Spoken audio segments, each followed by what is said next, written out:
Ouvi, Senhor, e escutai minha oração, e chegue até vós o meu clamor. Salmo 101. Um bom dia. Em nome do Pai, do Filho e do Espírito Santo. Amém. Recorramos sempre à poderosa intercessão de Maria Santíssima, nossa Mãe, e de São José, o Justo. E na primeira leitura de hoje do livro dos Números, capítulo 21, dos versículos 4 ao 9, temos o contexto onde o povo de Deus está na peregrinação pelo deserto, quando os israelitas se aproximavam do final da jornada rumo à Terra Prometida. E se compararmos nesses 40 dias da Quaresma, também nós estamos próximos da Páscoa, a nossa Terra Prometida, ou seja, pelo sacrifício de Cristo, a nossa libertação. Da mesma forma que a Terra Prometida é a libertação do povo israelita. Mas falta chegar. Eles estavam contornando Edom porque os edomitas recusaram passagem por seu território, conforme nós podemos ver em Números 20, versículos 14 a 21. O povo novamente murmura contra Deus e Moisés, algo que acontece repetidamente no Êxodo. E só nós pararmos para pensar, será que nós não estamos murmurando ao longo da nossa caminhada? Murmurar pode ter vários aspectos e dimensões. Murmurar é reclamar, a falta de paciência, não ter a fidelidade a qual se espera na caminhada, pois nem sempre na caminhada nós teremos facilidade. E com isso, no contexto da história, aparecem as serpentes venenosas, e depois temos a cura milagrosa por meio de uma serpente de bronze. Vejamos que aqui, quando menciona que o povo perdeu a paciência, o termo hebraico implica que o coração do povo se impacientou, se enfraqueceu. Eles estavam desanimados, confusos e frustrados. E muitas vezes a impaciência é fruto de um enfraquecimento do espírito, um enfraquecimento psicológico, mental. Imagine você numa situação ao qual você não está enxergando muita esperança. É natural um enfraquecimento. E isso mostra que a caminhada espiritual exige perseverança, mesmo quando parece sem sentido. E no versículo 5, qual é a pergunta do povo? Por que nos fizeste sair do Egito? Estamos enjoados deste alimento miserável. Eles chamam o maná, o pão do céu, de alimento miserável. Estão ingratos, preferindo a escravidão do Egito à liberdade com dificuldade. Isso mostra que o pecado distorce a percepção da realidade. Preferem o passado escravizante ao presente libertador. Assim como nós, muitas vezes, preferimos o prazer do pecado que nos escraviza ao invés da liberdade em Cristo, que nos traz as dificuldades do dia a dia, do seguimento e do compromisso com o próprio Cristo. E o contexto das serpentes?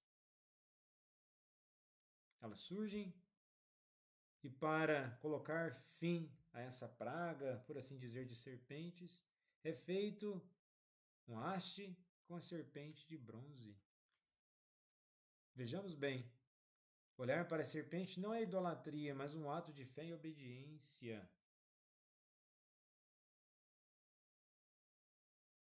E ao olhar para a serpente fica curado. E quem é também estendido numa haste? Assim como Moisés levantou a serpente no deserto, assim também é necessário que o Filho do Homem seja levantado, para que todo o que nele crê tenha vida eterna.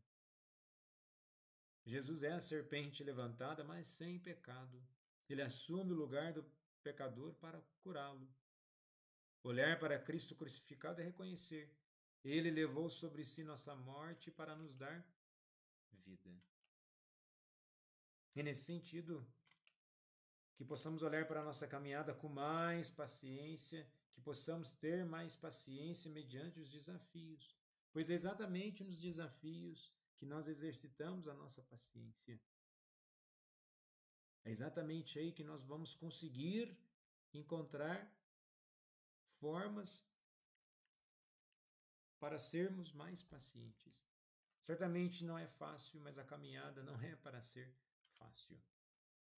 E no Evangelho de hoje, em João capítulo 8, dos versículos 21 ao 30, Jesus está ensinando no templo durante a festa das tendas. Ele enfrenta a crescente oposição dos fariseus e líderes religiosos.